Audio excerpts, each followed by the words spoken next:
अस्सलामुअलैकुम दोस्तों, आज की इस वीडियो में हम 3x2 का एक नॉर्मल सा कुल्फ़ियों का फ्लेक्स बनाएंगे और साथ ही इसकी CDR फाइल भी आपको दी जाएगी। CDR फाइल का लिंक डिस्क्रिप्शन में दिया जाएगा और उसको पासवर्ड इसी वीडियो के किसी भी पार्ट में आपको बताया जा सकता है। तो इसके लिए आप वीडियो को लाजमी पूरा देखें ताकि आपको पासवर्ड मिल सके और ये फाइल आप अपने इस्तेमाल में ला सकें।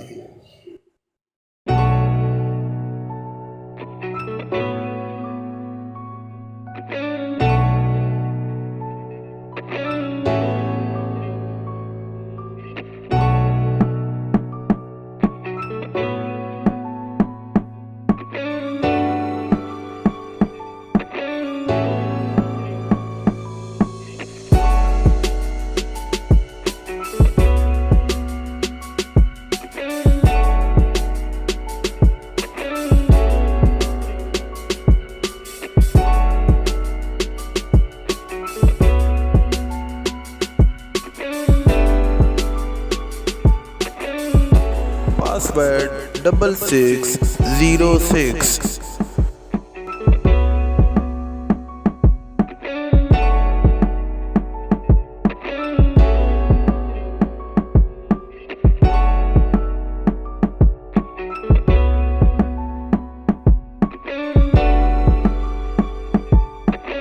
अगर ये वीडियो आपको अच्छी लगी है तो इस वीडियो को लाइक करें, चैनल को सब्सक्राइब करने के साथ घंटी के बटन को लाजमी दबा दें ताकि हमारी वीडियोस आप तक पहुंच सके।